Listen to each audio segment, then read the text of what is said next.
Good afternoon, QChurch. And after 17 weeks, 119 days, or 2,856 hours, welcome back to our house, where this afternoon we continue our quest to explore, understand, and experience life together. Anth has been bringing us regular great talks online over lockdown, and you can find them all on the media page at qyork.co.uk, where you can also find links to our podcasts and various live music videos. Now, we've also been posting regular blog posts based on Anth's talks, which give a summary and introduction to the content, as well as links to listen to and watch the talks in full. So if you've missed any, then you can find them all there. Now, a massive thanks goes out to everyone who has continued to generously support Q throughout the last few months. Everything that we do costs something, and there really is no Q without you. The simplest way of supporting Q is to hit the donate button at qyork.co.uk. If you'd like to make a cash or a cheque donation today instead, then you can use the black and white envelopes in front of you and place them in the baskets on the stage at the end of the service this afternoon. Now, there'll be no Life Zone session this afternoon, so after our final song today, the stewards will start to clear the car park. Now, Q has always had a prophetic edge, and 17 weeks ago, before lockdown began, you may remember that we were exploring the themes of order and chaos.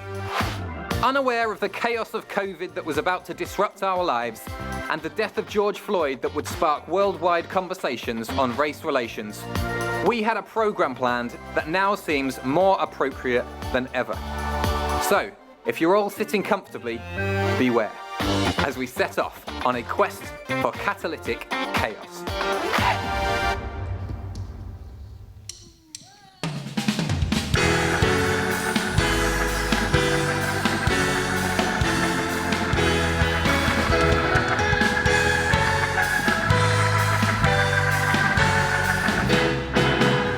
You gave me courage to believe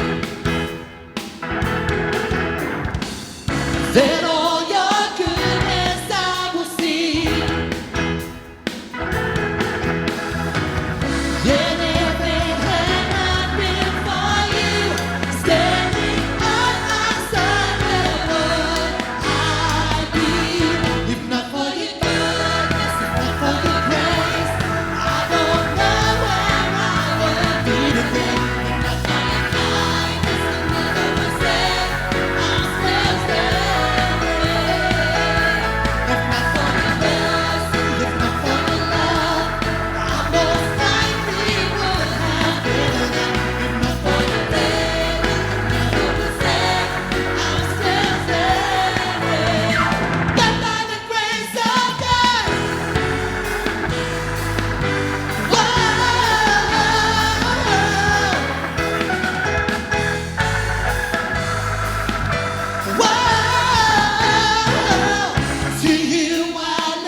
lovely to see you all, and thank you for making it tonight. We're particularly grateful for you venturing out, although things are relaxing, but it's still an issue, isn't it? But it's lovely to see you all.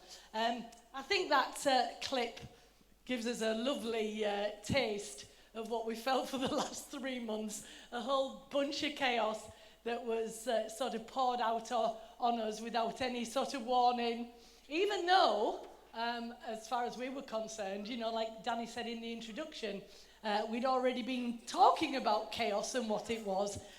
So what we bring to you tonight is already was set to be delivered the week that we shut down. So I promise we've not messed with it at all. Well, we have actually. The first song, we said "I'm Still Standing" instead of what we were going to sing, because I thought that was more appropriate. Are you still standing? Yay, come on, we're still standing, aren't we? I'll be honest with you, I found it terribly hard. I'm a different sort of person. I find isolation hard. I need people. And so for me, it's been pretty tough. I know some of you, you know, Ant's found it really easy because he likes being totally isolated. But, you know, but what I'm meaning is, you know, somebody said that we're all in the same boat, which is true, but we're all experiencing it very differently. And that's important that we all take that, you know, into account when we're relating to each other. We all, you know, feel very differently about it. So anyway, I hope you see tonight that Q is prophetic. And I'm not saying that to try and sort of pat ourselves on the back, but I do believe we are led by the Spirit. And what we mean by the Spirit, if you've been listening to Anne's talks, it's the third leg of the stool, rather than just going by right and wrong, that dualistic binary thinking. We're actually allowing something else to be part of the thinking process that allows us to come to a different conclusion. And that's what we mean by being led by the Spirit. We don't want you to think we've got some highfalutin religious jargon going on here. We just mean that we have another aspect that is coming into our thought process and weighing things differently. So that's what I mean by that. So anyway, there's a phrase that's been used a lot, and I don't know whether you saw Kev's little video that he put out 3 months ago. And the word that's been in our house for the last 3 months was unprecedented. Unprecedented. Did you see it? If you haven't, check out Facebook. It was unprecedented. Now, it's interesting, that word, because when we say that a thing is unprecedented, it means that there is no precedent for this. We haven't been this way before. And that's what really chaos does. It takes us into a situation that we have no frame of reference for. It's something that we didn't expect or bargain for. And it's totally out of our control. And it's part of an unfolding narrative. The next chapter we're going to write, but only when we get through what it is that we're experiencing. And one has to ask themselves, where do we go from here? Because that's the sort of power that chaos brings to the table. Now, it's interesting that Jesus' arrival into his time and space, you could call chaos. He created chaos because he introduced himself into a old system, a religious system that was in place at that time. And what he did was he collided and he bumped up against things, codes and practices that excluded and divided, and was challenging the binary thinking and that dualistic thinking of the time, and separated people into us and them, and right and wrong, and in and out. And that's what Jesus came to do. And I just thought, as I was writing this for tonight, that Jesus wasn't a dogma, and neither did he come to deliver a dogma, but that's what has become the message in the church. It's supposedly a message that Jesus came to deliver. But actually, Jesus was a sound. Now, if you remember, the last week that we were here, we showed on the screen a load of sand on a tray, and sound was introduced to it. And that which was chaos, which had nothing but disorder, suddenly turned into a shape and into a pattern. And the higher that note vibrated on the table, the more intricate and the more complex the pattern. It was just absolutely unbelievable. And we introduced way back 3 months ago that that's really what we as a church are. We are bringing a sound into a situation that seems chaotic, but we're bringing a pattern and an order to it. Now, Jesus was this sound. He was a call to and the empowerment to lift us up beyond our limited outlooks into a new experience of what it means to be human. He invited us to expand our thinking. What was more radical than being told to love our enemies?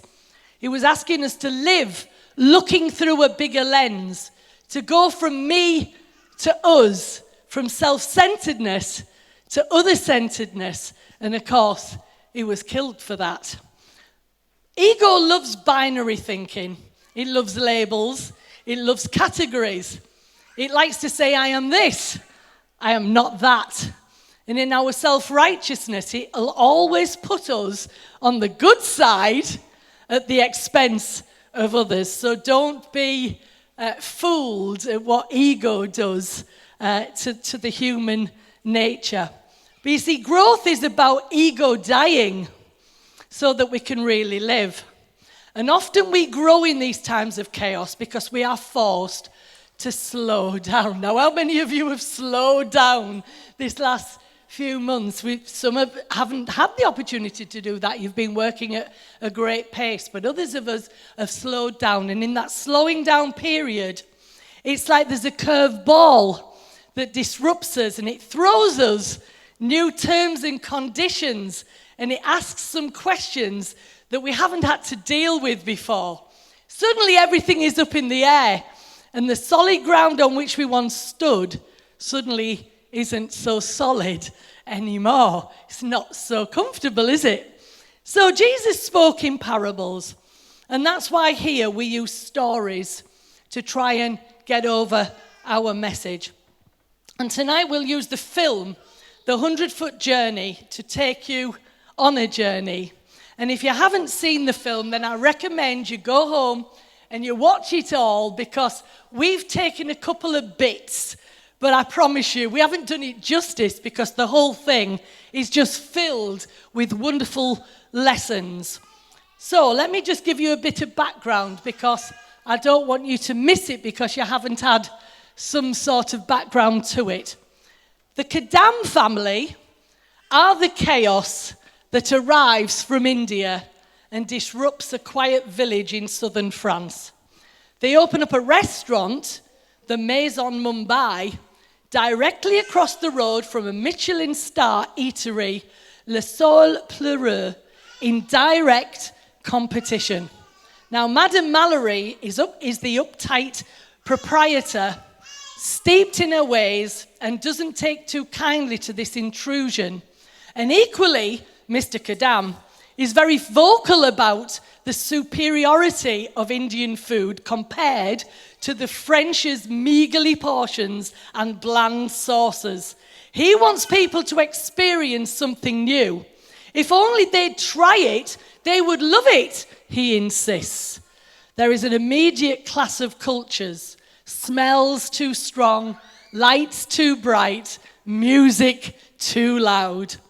The resulting rivalry eventually escalates in personal intensity till it goes too far and turns into all-out war. I think we've seen some of that over the last few weeks, haven't we? So the only hope for a peaceful resolution lies in Mr. Kadam's son, Hassan, because he has a talent for French cuisine. And impressed by his skills, Mallory agrees to become Hassan's mentor, much to the dismay of his father, and in the process provides a perfect environment for a unique fusion to occur that becomes the catalyst to earn their next Michelin star together. So I want to say this before we move on, and I hope these clips really do it justice. If you don't get it, come and talk to us, because I promise you it's there. There's a wonderful message. But I want to say this. Our job here at Q isn't just to affirm what you believe already. If you believe something, that's fine. But our job here is to go against the belief affirmation society. We don't want to repeat the same tired old message that only serves to inoculate, but rather we want you to rub up against something you may not have heard or considered before, so that you may be enlightened and grow. So tonight I hope you're set to make a 100-foot journey. Okay. So I'm honoured and blessed that you're here. Thank you. It means a great deal to me that you bothered to come back. And to you guys in the balcony as well. Love you.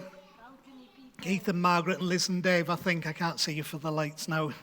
But of course we've got space up there for anybody who is feeling a bit apprehensive. We're happy to put you way up there. And we want you all to feel safe as we work our way out of this crazy situation.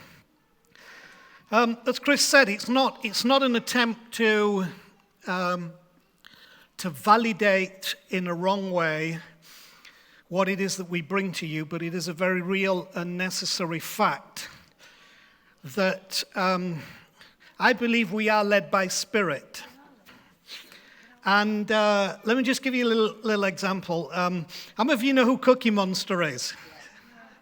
From Sesame Street, Blue Cookie Monster. How many of you know what a mammal is? Not a mammal as in a live-bearing young feed with your milk. A mammal, A-M-A-M-I-L. A mammal is a middle-aged man in lycra, right? And I didn't make that up, that's the term for middle-aged man in lycra. You know the ones who you see who have taken up cycling, but wearing other attire would be more appropriate to their body shape, with no disrespect to those who may carry a little extra weight. Lycra does not enhance your standing in the public arena. Well, I'm driving between Haxby and Strensel, and I'm listening to a book on Audible at the moment, which I call Jenny's book, because it's how I allocate a book that Jenny recommended.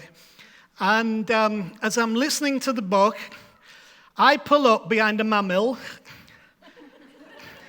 on the road, and guess what his top is? His top is a proper lycra cycle top, which I've never seen ever before, but it's Cookie Monster. It's big blue Cookie Monster on the back saying Cookie Monster. At that very moment, the guy I'm listening to in the book is talking about Cookie Monster people who eat all the cookies in respect of a style of leadership. The exact moment. Now let me tell you, that happens to me all the time. And what it is to me is an indicator that somebody beyond my personal space and wisdom, something more powerful, is telling me, you better listen, because this is important. Now, that doesn't mean everything always pans out in the way that I personally would have decided it should pan out. But it does mean I constantly experience these things that say, listen to this is it. Now, I find the fact that 17 weeks ago, what we had already prepared to introduce, before even the possible shutdown was a thing, because we closed down a week before the shutdown, how relevant it is to where we are. Therefore, I would suggest at least you give it some space to listen and have a think, because just maybe way back then something was being said that if we'd have decided to do this now, you would say that's just a reaction to what we have experienced. But it wasn't a reaction to, it was a sound towards that I think can be helpful to us. And so we started out tonight with the clip from Monsters, Inc., with the little child Boo, who, of course, the whole idea of Monsters, Inc. was their whole business is fear and screams is what powers the whole community. And unfortunately, Boo, the little child, escapes into their world, so enters their world. And I hope you get the irony that Boo, who was considered a disease, a risk to their world, had entered their world. Now, this is 17 weeks ago with no planning of what we were doing. And when something enters our world that we're not expecting, and we have to now deal with it outside of it being contained in an environment that we're comfortable with, it causes all kinds of problems. And so in the funny way on Monsters, Inc. it does, because what they show is that the potential for infection creates fear and mass hysteria. Now, how fascinating, 17 weeks ago, we've got this planned that the infection that comes in that wasn't expected creates fear and mass hysteria. This also happens, incidentally, with ideas. And it's one of the problems you have if you're going to have ideas about things that have been established, then expect to be treated as though you're bringing an infection, and what people will respond with is fear and mass hysteria, rather than, wow, that's amazing, maybe we should take note. But the introduction of this chaotic situation where Boo escapes into Monsters, Inc. world was the catalyst to real change. So it looked terrible, but actually, if you watch the movie, it became a catalyst to real change, first of all, of heart, a change of heart and a change of attitude, which pre-worked a sense of change within the society. Now, we also witnessed that in the 100-foot journey, where these French guys were very upset because the Indians had opened their restaurant, and, Chris has given some prelims to that. And so because of their upset, they started a fire of what we might think was the wrong kind. And if you just stop the movie there, you would say, that's terrible. They started a fire of the wrong kind. But if you watch the movie, actually, it becomes a catalyst in the creation of something of the right kind, something of love's kind, and that's what I'm believing and hoping as we share this tonight will happen to you and to me, that there will be a catalyst for a change of love's kind.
So, again, do you see, isn't it interesting that 17 weeks ago we hit two themes? We hit the one of contamination through infection and the one on racism. And what have been the two issues that have been predominant in the last 17 weeks? The COVID-19 infection and the racism issue raised by the death of George Floyd. And yet 17 weeks ago we were hearing something. Now that doesn't make us right or wrong. It just means that we're on the pulse of something that if we'll hang with it will help us to process this in ways that bring life and not death. That go the way of love and not the way of division. It's interesting that the fire that the boys started in the first video, which were directed against the Indian restaurant and the Indian owners, where the racism really came in. And of course you heard the statement that actually came from the Indian guy, that Indians can't be French and French can't be Indians. But the guy whose hands were burned, if you wondered about the omelette, that's the chef boy. And the way this lady from the restaurant across the street measured whether a chef was capable was by them making an omelette, because there's a special skill to that. But you see, the problem was the fire burned his hands, and that's terrible. It's awful, and those are always the results when we discriminate against people. Somebody gets not only burned, but maimed in one way or another. But the only answer then is that somehow we have to work together. So for him to make the omelette, she would have to break the eggs. And if our situation, particularly in these troubled times when we talk about issues like this, don't become that we can make an omelette, but somebody has to break the eggs that bring us together, that's what unites us and breaks down the wall of division and changes the 100 foot to nothing. That's what does it. See, I mean, it's right up my street in what happened, because the Kadam family, that's the Indian family, dared to build their restaurant in a place, in a style, and with a flavor that did not fit within the staid convenience of an old French village. And they were trying to do something that just didn't fit. It didn't really make sense. And sometimes I feel we're a little bit like that. I don't think what we've done very well, particularly. Or maybe that's wrong. Maybe we've done it very well, but we might not have done it as effectively as we could do and ought to do. And that's where we need you, because we're onto something here. But the result of them doing that was chaos, rejection, and hatred. That was the result. Chaos, rejection, and hatred. And we can all decide and determine that a thing is either too close for comfort or within reach for a fusion of flavor. So is it too close for comfort that we don't want to deal with the issue, or is it close enough that we can now create a fusion of flavors? That's the whole point of this 100-foot journey, is not one being better than the other or getting rid of the other. It's about, can we become a fusion of flavors that integrates these cultures so that everybody is blessed and something wonderful happens? See, the question would be, does anything change significantly without a catalyst? And the answer really to that is no, but who wants a catalyst? Because what's interesting is that a catalyst causes a reaction. That's what a catalyst does. When you introduce a catalyst, it causes a reaction which often subatomically is violent at first. If you could see the action of introducing a catalyst in physics, you would realize that the initial response at subatomic level is violent. There is a violence, a chaos about it, but that's part of the process that brings change. And if we won't adopt the chaos of the catalyst, then we can't have the blessing of the change. So this movie on a sociological and psychological level is showing that there has to be a catalyst in there, but the chaos of the catalyst can be the very thing that begins the transition that brings change.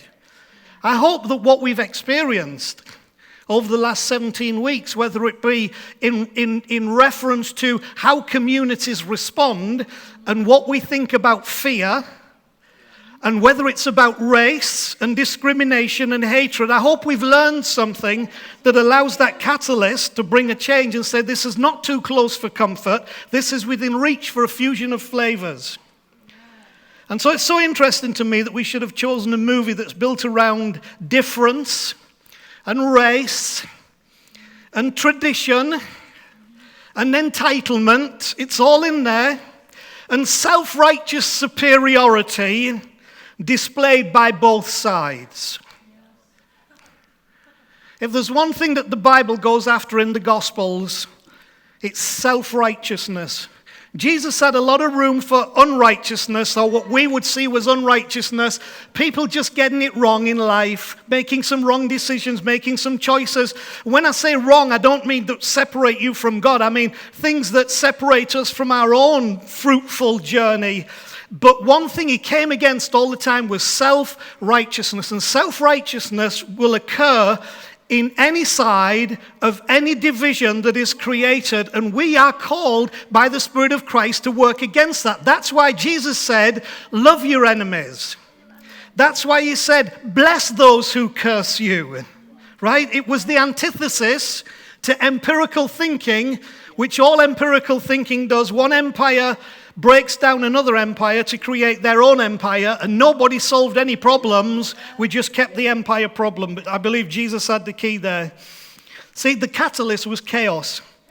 The catalyst that causes the reaction. Now, I might talk about this in a talk this week that I put out online, but this is an amazing story. I won't get into it tonight. In Acts chapter 10 and 11, about one of Jesus' disciples, Peter, who has a vision of a sheet coming down out of heaven, and in the sheet are animals, what in the Jewish tradition they know as clean and unclean, and if an unclean thing in Jewish tradition touched a clean thing, it became unclean, so therefore it was all unclean, and the Jews were told you can't eat these animals, but now Peter hears this voice from heaven, from God, saying, go and kill an animal and eat it.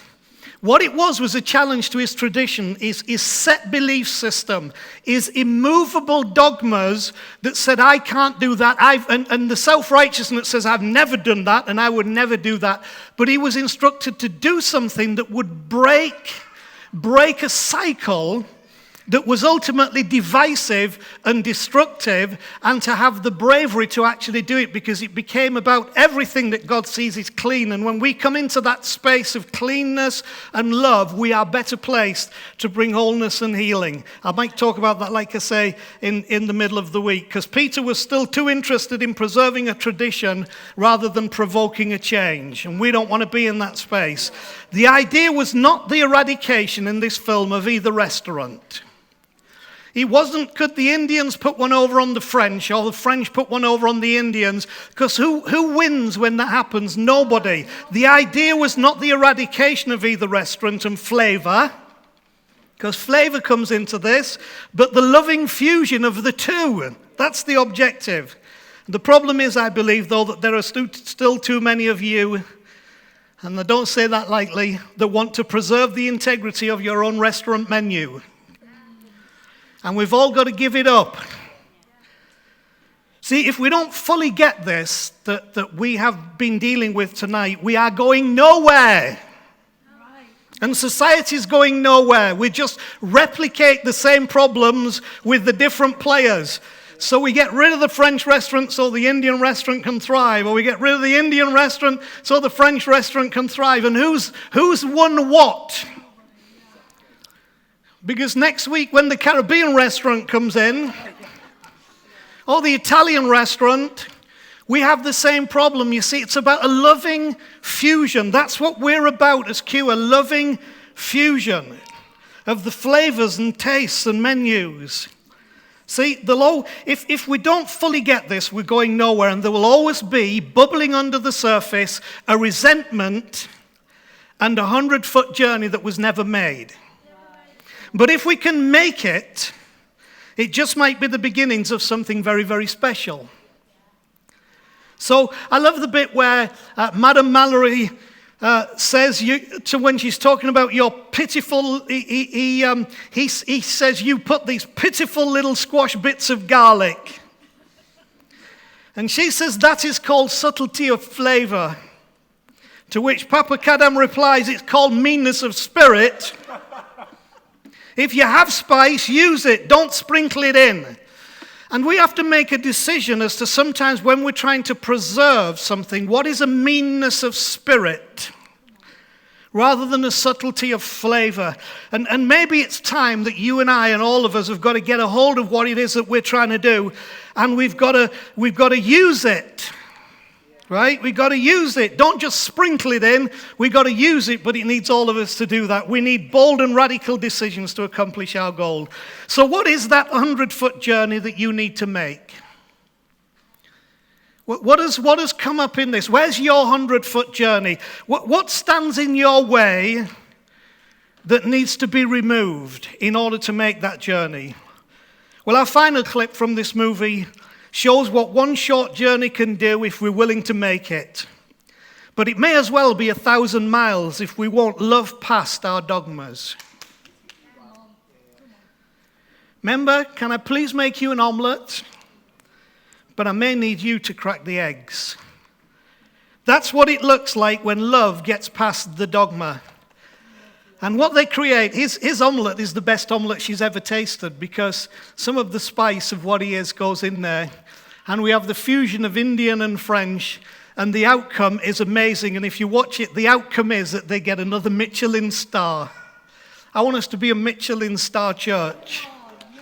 But we do it by the fusion. So can I make you an omelette? But I may need you to crack the eggs.